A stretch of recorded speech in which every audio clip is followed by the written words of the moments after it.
Rifle fire cracked across the yard, and the wounded woman crawling out of the trees would change everything for Rhett before the day was done. He would drop his axe and throw himself flat against the woodpile as a second shot chewed the dirt near his boot. And when he finally lifted his head, she was already dragging herself out of the tree line on her belly, one arm hanging dead and useless, a knife gripped hard in her good hand, refusing to make a single sound. Before that night was over, he would lie to 3 armed men for a stranger he had never met.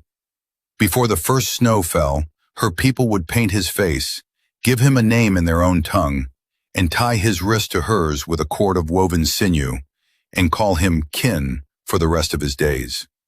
This is Kaya and Rhett's story, a cabin under fire in the Arizona Territory, a bounty of $300 on a warrior woman's head, and a promise that got tested 3 separate times before it was ever fully kept. It is the story of a fierce, capable woman who never once needed a man to save her, only a man willing to stand beside her while she saved herself, and of the whole people who watched him prove it before they ever welcomed him as one of their own.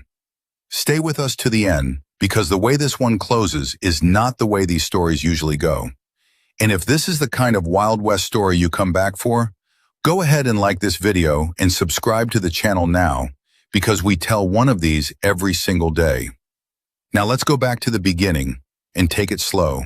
If you're new here, tap join beside the channel name to become a member. It helps keep stories like this one coming, and members see each new video first. It was late in the summer of 1877, in a stretch of high desert country where a man built his life alone, or he did not build one at all. Rhett Calder had built the alone kind. He had 60 acres of hard, unforgiving ground, a lean cabin raised board by board with his own 2 hands over 2 long winters. A well he had dug himself with a borrowed pick and a stubborn streak, and a woodpile out back that he was splitting that particular afternoon when the first bullet found the porch post an arm's length from his head. Splinters bit into his cheek before the crack of the shot ever reached his ears. That was the strange thing about being shot at from a distance. He would think about it later, how the world seemed to arrive out of order, the wood breaking apart before the thunder that broke it ever caught up to a man's ears.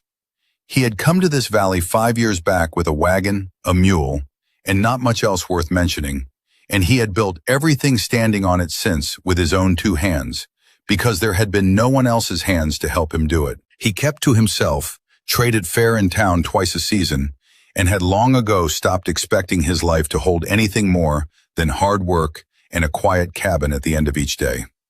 Men in town considered him decent and let it go at that, which suited him fine because decent had never once cost him anything he wasn't already willing to spend. He did not yet know, splitting that stubborn round of pine, that all of that was about to change before the sun went down. The valley itself lay quiet that afternoon, cicadas droning in the dry grass, a hawk circling slow over the near ridge, the kind of ordinary heat-heavy stillness that made a man believe, wrongly, that nothing in his life was ever going to move again faster than a man could walk it. He had a pot of beans going on the stove inside and had been thinking of nothing grander than supper and an early bed when the first bullet arrived and put an end to all of that thinking at once. He did not hear the horses at first. He heard the second shot instead, chewing a divot out of the dirt an arm's length from his boot, and he dropped the axe and threw himself flat against the stacked wood, his heart slamming hard enough against his ribs to hurt. When he lifted his head to look, he saw her. A woman was crawling out of the tree line on her belly, dragging herself forward on the strength of one arm alone, because the other hung dead and wet with blood at her side, the buckskin at her shoulder gone dark and soaked clean through. She did not cry out. She did not so much as whimper. Her teeth were bared, her long black hair loose and thick with trail dust, and in her good hand she carried a knife, gripped the exact way a person grips the only thing they have left in the whole world. "Down!" he barked, and rolled hard toward her across the open dirt of the yard. A rifle cracked again from somewhere up on the ridge above the tree line. He grabbed a fistful of her belt and hauled her bodily behind the woodpile just as the next round buried itself in the exact patch of ground where she had been lying a heartbeat before. Up close she was Apache, her eyes black and blazing even through the fever glaze already climbing behind them. No more than 2 and 20 years to her by his rough guess, though the pain and the blood loss made her look both younger and far older in the same breath. She jerked the knife toward his throat before he had even finished pulling her fully to cover, and for a long instant neither one of them so much as moved. Easy. His hands lifted, palms open, empty. I ain't with them. She did not lower the blade. Her breath came ragged and shallow, but her black eyes stayed sharp behind the fever, tracking him the exact way a cornered animal tracks the thing that might yet turn out to be the one to kill it. Blood had already darkened a wide patch of ground beneath her, and Rhett understood plainly, without needing anyone to spell it out for him, that whatever came next in the yard would decide a great deal more than just his own supper plans for the evening. 3 riders came down the slope at an unhurried walk, the particular unhurried gait of men who believe a thing is already caught and does not need chasing anymore. Dusty trail coats gone pale with alkali dust, hard, flat mouths, a coil of rope hanging loose off the lead rider's saddle horn, like a tool he fully expected to use before the sun went down over the ridge behind him. Rhett had seen the type drift through the territory before, trailing some poster or another from one dusty town to the next. Men who had made a whole business out of other people's desperation and never once lost a wink of sleep over the arithmetic of it. Voss himself rode a little ahead of the other two, the way a man rides who has long since stopped thinking of himself as one among equals. And something in the flat, unbothered set of his face told Rhett everything he needed to know about how many other yards this particular business had already carried him through. "That's our quarry, mister." The lead rider reined up at the edge of the yard, unhurried, almost bored by the whole business. His name was Garrett Voss, Rhett would learn before the day was through, and he wore his authority the way some men wear a badge nobody in the territory had actually pinned on him. $300 on her head, dead or alive don't much matter to the paper we're carrying. Step clear and we'll forget you were ever standing there at all. Rhett looked down at the woman crouched behind the woodpile. Blood pulsed from the ruined shoulder with every beat of her heart, dark and steady against the buckskin. She would not last the hour lying out in the open, and something in the set of her jaw made plain she already knew that, as well as he did, and had decided somewhere back in the tree line that dying free was worth a great deal more to her than the alternative these riders were so casually promising her instead. He stood up slow, hands loose and empty at his sides, putting his own body squarely between the woodpile and the 3 horsemen watching him from the yard. No Apache came through here. Voss smiled, unhurried, the easy smile of a man accustomed to being believed, whether or not he had ever earned it. "She's bleeding out on your dirt, friend. That's deer blood. Been dressing a buck since noon." Rhett tipped his head toward the smokehouse behind the cabin. "Welcome to look, after you get off my land. A man who puts 2 shots into my porch post doesn't get my hospitality first, whatever paper he's carrying in his saddlebag." Voss's 2 riders sat their horses a little behind him, saying nothing, letting their boss do the talking the way hired men generally do, though one of them kept his eyes fixed hard on the woodpile the whole time, reading the shape of the woman crouched behind it as plainly as if she'd stood up in plain sight to be counted. Voss's hand drifted an inch toward the pistol riding his hip. Rhett's own hand was already resting easy near his own, close enough that the small drift did not go unnoticed by either man in the yard. For a long, taut breath, nobody moved a muscle, and the only sound anywhere was the wind working through the pines up on the ridge, and behind the stacked wood, the woman's ragged, silent breathing. "We'll be back." Voss's voice had gone flat and cold. "With papers, with the law standing behind us next time, not just 3 of us on a hunch and a rumor. Bring it."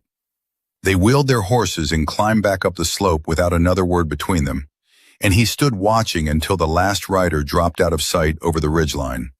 And only then did his hands finally start to shake, a fine, involuntary tremor he pressed flat against his own thighs until it passed, and his breathing slowed back down to something ordinary again. He would spend the days that followed watching that same ridgeline more than he watched anything else on his land, and would keep watching it for a long while after this whole business was finally settled, The way a man keeps checking a door he once forgot to lock. He turned around. The woman had dragged herself upright against the woodpile in the meantime, knife still raised, watching him now with a hatred that seemed to have no floor to it anywhere, no bottom he could find however far he looked into it. "They'll circle back come dark." His tone stayed flat. "You can bleed out here proving to me you don't need my help, or you can let me close up that shoulder while you've still got a choice left to make about it at all." She gave him nothing back. Her jaw stayed set, her whole body one tight, trembling line of pure refusal against him and against the pain both. "Suit yourself." He crouched down slow, hands open the whole way to the ground where she could watch them the entire time. "But I didn't lie to 3 armed men over a corpse. Wasn't worth the risk to me, if a corpse is all you meant to leave me holding by sundown." Something shifted behind her eyes then. Not trust, nothing close to trust yet, only a colder kind of arithmetic working itself out somewhere behind the fever.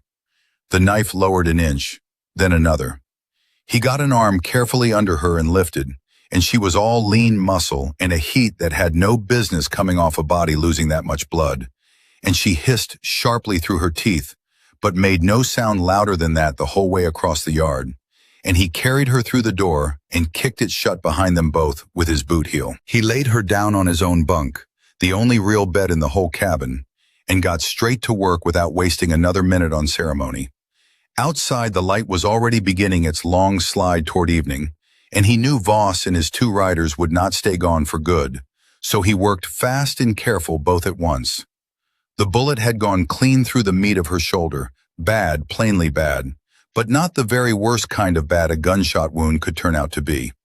He heated the blade of his skinning knife over the stove fire until it glowed a dull orange, poured what remained of a whiskey bottle straight into the wound to clean it out, packed it with a clean strip of boiled cloth, and when he finally pressed the hot metal to the torn flesh to seal it closed, she grabbed the bunk frame hard with her good hand and bit down on a strip of leather he'd pressed between her teeth beforehand, and made no sound at all.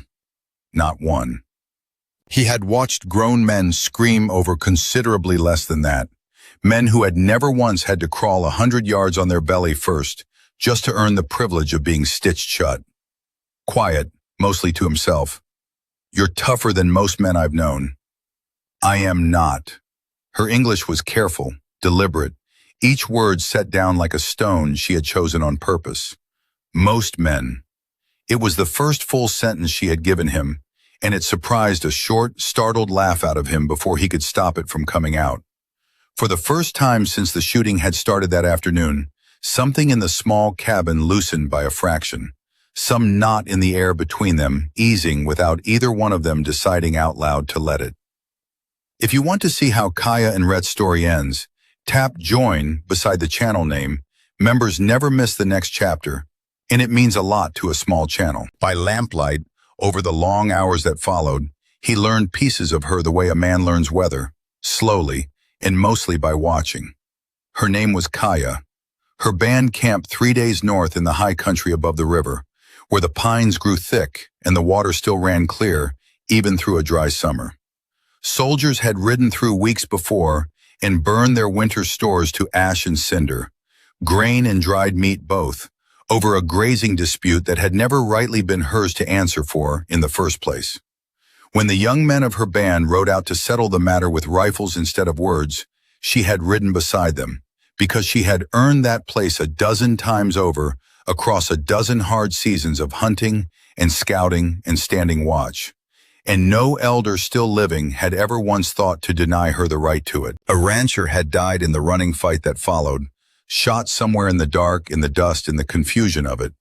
And though she swore on everything she still had left to swear on, that it had not been her hand that fired the shot, the territory had put her face on a paper and a price on her head all the same, as though she were a wolf come down out of the hills among the cattle, instead of a woman defending the last little her people had left in the world to defend. She had been riding and hunting alongside the men of her band since she was old enough to string a bow, she let him know, in a voice that carried no boast in it at all, only plain fact laid flat on the table between them. Her mother had died young. Her father had never once urged her to put the bow down and take up quieter work instead. And by the time she was grown, nobody left in the band thought to ask her to either. She had tracked wolves out of the winter herds 3 seasons running. She had ridden 2 full days once, alone, to warn a neighboring camp of a coming raid that was not even her own people's fight, because the warning was the right thing to carry regardless of whose fight it turned out to be. I killed no one who was not already trying to kill me first. She stared up at the low rafters instead of at him, her voice gone flat and tired. But my face is easier to hang than the truth ever was. I believe you. She turned her head on the pillow and studied him a long moment, searching his face for whatever lies she fully expected to find hiding somewhere in it. Why? Because I've met the men chasing you. A beat. And now I've met you. Wasn't a hard call to make between the two. He banked the stove low, checked the bar across the door twice, though he already knew it was solid, and settled into the chair with the rifle across his knees, the way a man settles in for a long watch he does not expect to be relieved from. He gave her the bunk for the night and took the chair for himself, and did not sleep, not truly, not with the sounds of the desert pressing thin against the cabin's plank walls the whole night through. Twice before dawn he heard riders moving slow along the far ridge, searching, and he sat without breathing in the dark until the sound of hooves faded back down into the hills and left the night quiet again around him. Near first light she woke fevered and thrashing, calling out names in her own tongue that he did not know and could not place, names that seemed to carry whole lives behind them he would never get to hear the rest of. He crossed the room fast and pressed a cool wet cloth to her forehead, gave her low, mostly meaningless words until the thrashing eased and her breathing slowed back down towards something steadier and more even. Once, in the deepest part of the fever, her good hands shot out and gripped his wrist hard enough to bruise, and she voiced a single word over and over in her own tongue that he did not understand until much later. When he finally understood, it meant simply, stay, and that she had not been speaking to him at all in that moment, but to someone else entirely, someone from a night long before this one who had not been able to. When her eyes finally cleared enough to focus on him, she looked at his hand resting against her forehead, as though it were some strange animal that had wandered into the cabin uninvited and simply lain down beside her without asking permission first. You could have handed me to them. Her voice stayed thick and slow with the last of the fever. $300 is a great deal of money for a man who splits his own firewood and mends his own fences. It is. He wrung the cloth out again in the basin by the bed. And yet, she let the 2 words sit there in the quiet room, unfinished, watching him closely for whatever came next. And yet, he agreed, and gave nothing further by way of explanation, because he did not have a better one to give her. And something in the way she held his gaze made plain that she understood some things simply did not need one. She healed the way wild things heal, fast, furious, and utterly unwilling to be still about any part of it. By the 3rd day she was up and moving on her own feet, testing the wounded arm in small, careful arcs, wincing sharply each time, and then hiding the wince the instant she caught him watching her do it. By the 5th day, she was out behind the cabin, splitting his kindling one-handed, glaring pure daggers at him the single time he tried to take the axe back from her, out of plain courtesy. She refused outright to spend a single day longer in the bunk than her body strictly required of her. And Rhett learned quickly that arguing the point only cost him breath he could have spent on something more useful, like keeping the stove fed or the rifle clean. So mostly he stopped arguing it at all, and simply kept a close eye on the color coming back into her face instead.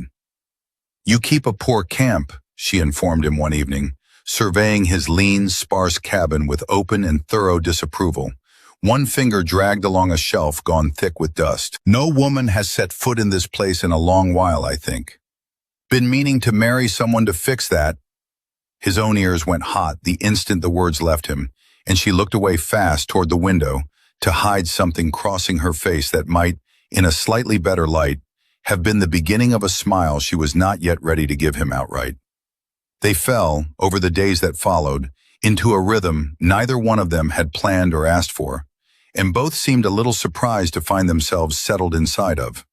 He hunted in the early mornings, while her shoulder finished its slow knitting, and she cleaned whatever he brought home with a speed and a precision that put his own clumsy knife-work to open shame, and made that plain to him, without much mercy in the telling of it. She showed him one gray morning how to read the true weight of a deer trail against a false one pressed into soft ground, and laughed outright at his first 3 guesses. Not a polite laugh, but a real one, low and warm and entirely unguarded. The sound of it catching him so off guard that he got the 4th guess backward on purpose, just to hear it again. One evening she noticed the old scar along his forearm, pale and long-heeled, and wanted plainly to know how he'd come by it.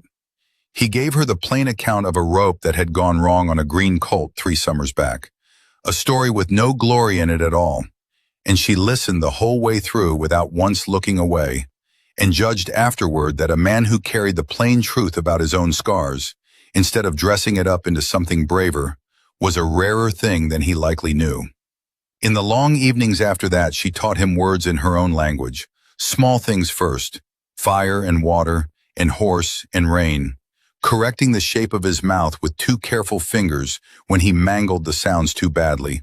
And she laughed again each time, 3 evenings running, at the particular way he butchered the word for horse, no matter how many times she showed him. He taught her, in return, a tune he liked to whistle while he worked, some half-remembered thing from a childhood neither of them talked about much, and she picked it up clean and near perfect on her 2nd try.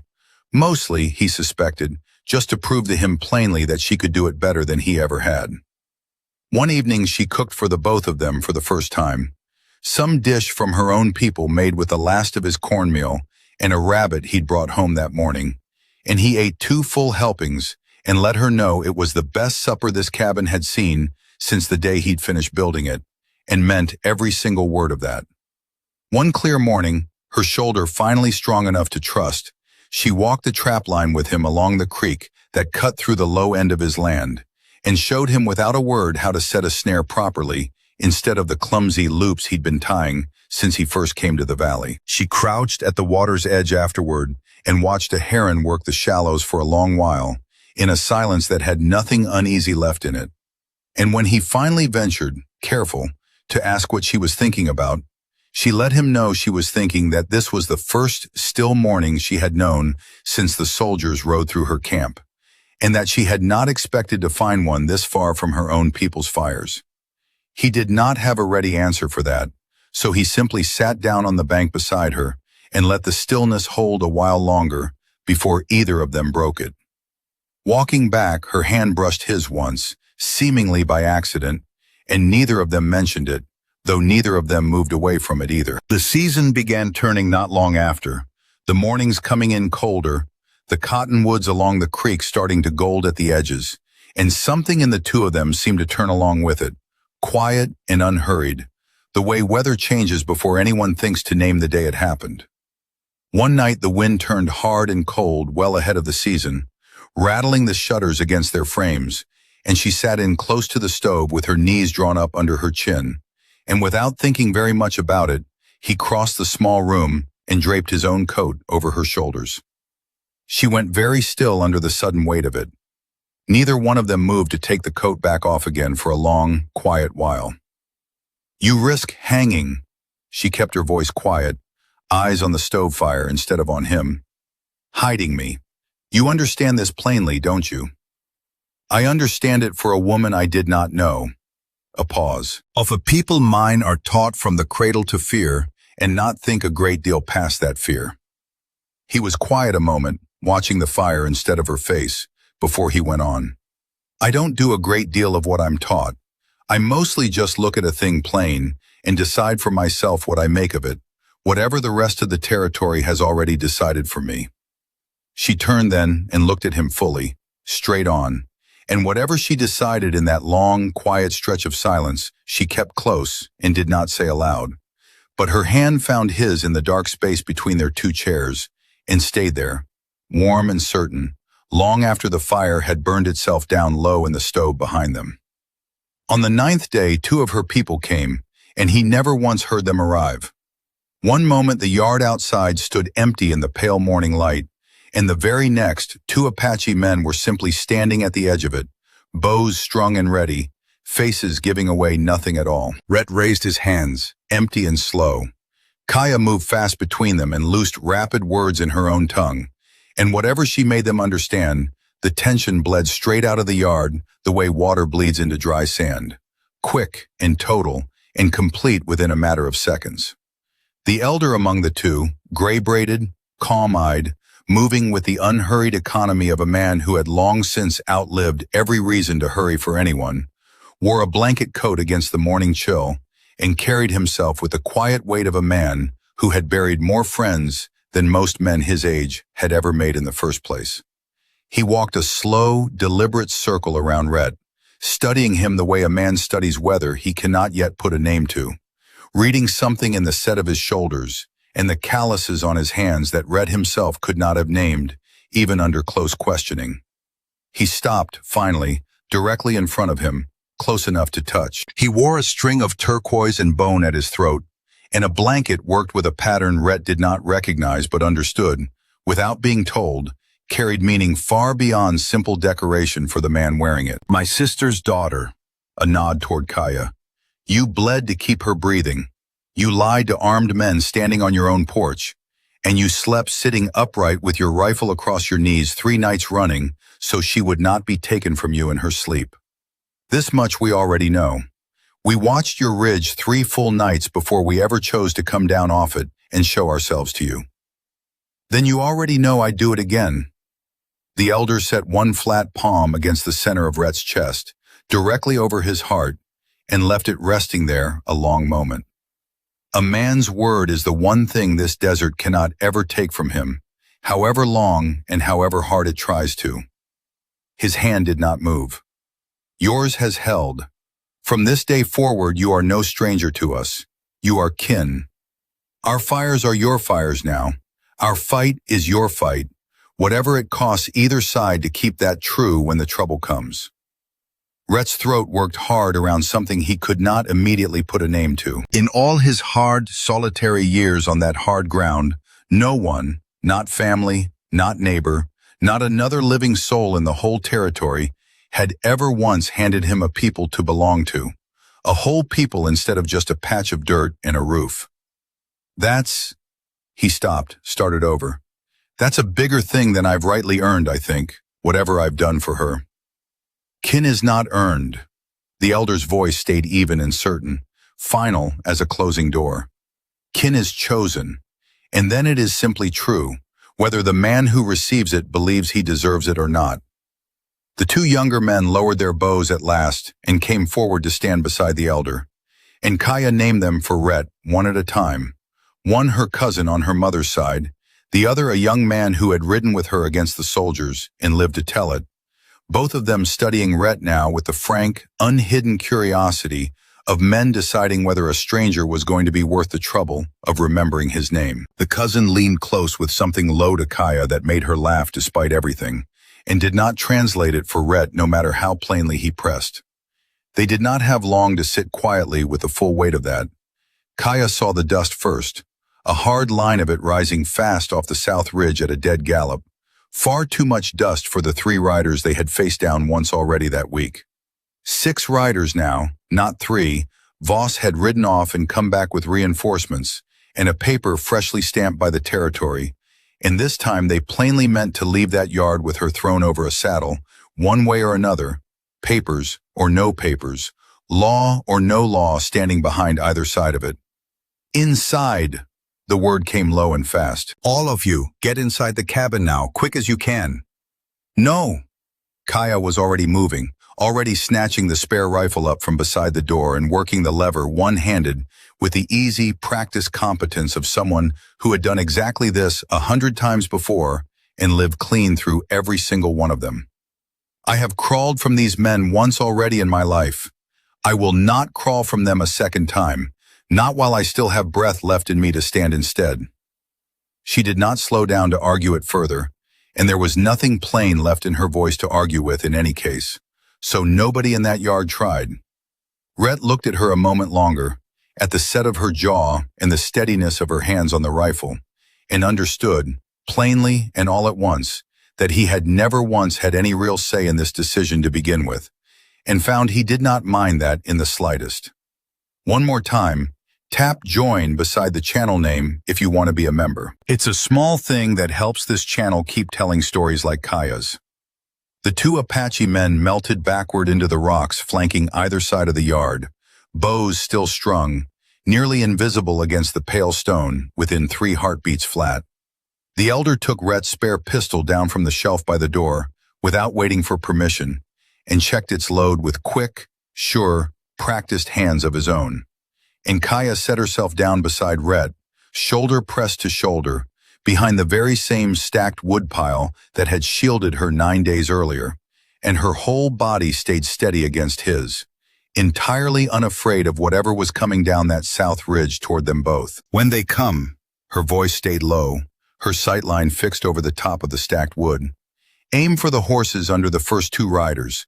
The rest will tangle up hard behind them, and that buys us the time we'll need to finish this cleanly. You've done this before. Too many times to count anymore. Her eyes flicked sideways to his, something almost gentle passing behind the hard, ready set of them despite everything closing in. Stay low. Do not try to be brave today of all days. Brave men are always the first ones to fall in a fight like this one. I'll try my hardest to be a coward then. And for just one moment, in the middle of everything bearing down hard on them both, she very nearly smiled at that, right there in the worst of it. The dusk came on fast, closing the distance in a way that left no more time for planning past what they already had. Rhett checked his rifle's load a second time out of pure habit, and Kaya's grip on the spare rifle never wavered once, her eyes fixed on the gap where the riders would first come into range. Somewhere in the rocks, a bowstring creaked faintly as one of the 2 Apache men drew and settled it, and the whole yard seemed to hold its breath together, waiting. The 6 riders came in loud and sure of themselves, straight into a crossfire not one of them ever saw coming until it was already far too late to wheel and run from it. The first 2 horses went down before their riders had even cleared the open yard, arrows singing out of the rocks on both flanks at once, quick and precise and utterly without warning. Rhett fired steady and calm from behind the woodpile, the exact way he had taught himself to shoot long before any of this trouble had ever found its way to his porch. Beside him, Kaya fired steadier still, and never once wasted a round on a shot she wasn't certain of. A rider swung his pistol hard toward her, and Rhett put him down before the shot could ever clear its holster. Another swung toward Rhett from the far side of the yard, and Kaya put that one down in turn without a heartbeat of hesitation. And it went on like that, back and forth between them, 2 people moving as one single thing, covering each other's blind sides without a single word passing between them, as though they had already fought 100 fights back to back, somewhere neither of them could quite remember doing it together. The air filled with the smell of gun smoke and churned dirt, horses screaming, men shouting orders nobody was left in any position to follow. Rhett's ears rang with every shot fired so close beside him, and still he kept his aim steady, kept his breathing even the way a man learns to, when the alternative is not an option worth considering. Voss himself broke for the tree line halfway through it, abandoning the men he'd led there, and an arrow from the rocks caught his horse in the shoulder and put both of them down hard in the dirt before he'd gone 30 yards. He did not get back up to try again. It was over inside a few violent, deafening minutes. The survivors broke off hard and ran for the ridge, and did not once look back over their shoulders. And the torn territory paper that had ridden along in someone's saddlebag came loose in all the chaos and blew clean across the empty yard until it snagged and caught on a fence nail by the gate. And nobody standing in that yard afterward bothered to walk over and pull it down. The elder walked the yard afterward, checking the fallen with a grim, businesslike thoroughness, and the 2 younger men gathered up what weapons and horses were worth keeping, without a word of celebration passing between any of them.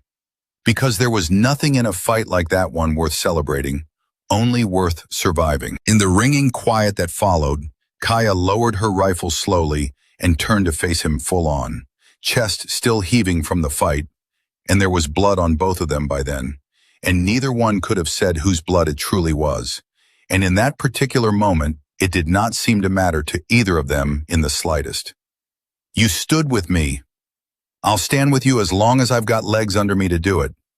She closed the last of the distance between them and kissed him, fierce and certain, and without a single second of hesitation in it. And his arms came around her like they had been waiting the entire 9 days to finally do exactly that.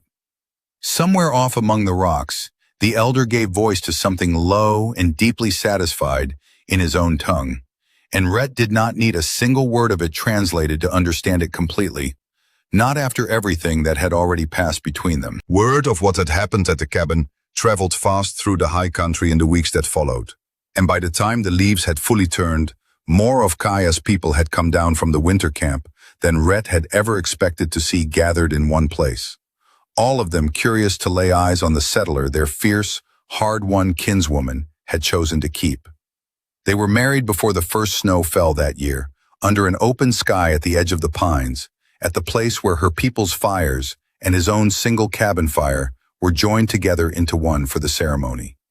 Her people painted his face with careful, deliberate hands, red and ochre lines drawn with a meaning he was only just beginning to learn the whole shape of, and gave him a name in their tongue that meant, translated as near as such a thing can ever truly be translated, the man who does not run.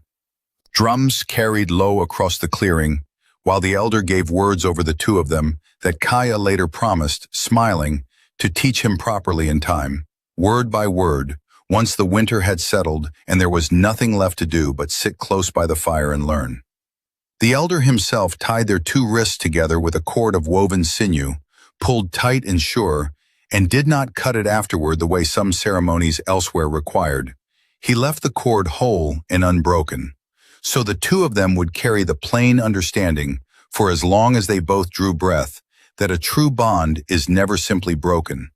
It is only ever carried, one day at a time, by the two people who chose it freely in the first place, and kept on choosing it every day that came after. The first frost of the year had already silvered the grass at the edges of the clearing that morning, and by the time the sun dropped low enough to turn the whole sky the color of the paint on Rhett's own face, everyone standing there understood it for the marker it was, the last clear day before the snow came down out of the mountains for good. Kaya's cousin stood close beside her the whole ceremony, grinning the entire time in a way that needed no translation at all. And the young man who had ridden with her against the soldiers stood near the fire with his bow set aside for once, watching the two of them with something unguarded on his face that Rhett had not seen there before. Her people brought food enough for the whole gathering, venison and cornmeal and wild honey, and coffee Rhett had traded for in town the week before just for this, and children ran laughing between the fires, while the older women sang low songs he did not yet know the words to, but felt anyway, deep in his chest, the way a man feels weather before it arrives. The fires burned late into a cold, clear night thick with stars, and Rhett Calder, who had built his whole life alone on 60 hard acres because he had never once believed there was another way to build one, sat surrounded that night by more family than he had known in all his years put together, and found he did not have a single word ready for the size of it, so he simply sat with Kaya's hand tied to his, and let the fires do the talking for him instead. And on the cold nights that followed, in a cabin that was no longer kept quite so poorly, with new hides warming the walls and dried herbs hanging from the rafters, and a second chair pulled up close beside the stove, Kaya would lean into the warmth of him and murmur, half teasing and half something a good deal more tender than teasing, that he had once lied to 3 armed men on his own porch for a stranger he had barely even met. And every single time, without fail, he would answer her the very same way, that he had only ever looked at a thing plain and decided for himself, right then and there, exactly what kind of man he meant to be for the whole rest of his life, and that he had never once regretted the deciding of it. Come spring, her people's camp moved down closer to the valley, near enough that the 2 fires that had joined for one cold night under an open sky stayed within easy riding distance of each other from then on, and the 60 hard acres Rhett Calder had once built alone slowly filled up with more voices than his cabin walls had ever known how to hold. He kept the cord of woven sinew tied around his wrist until it wore through on its own, years later, and when it finally broke he did not replace it, because by then the bond it had once stood for did not need a cord left to prove it anymore. Travelers passing through the valley in later years would sometimes ask about the man everyone called by his given Apache name as often as his own, and he never once bothered correcting them, because both names by then belonged to exactly the same man, and he had long since stopped seeing much difference between the two. If you stayed with us all the way to the end of this one, Thank you for riding along. We'll see you in the next story tomorrow.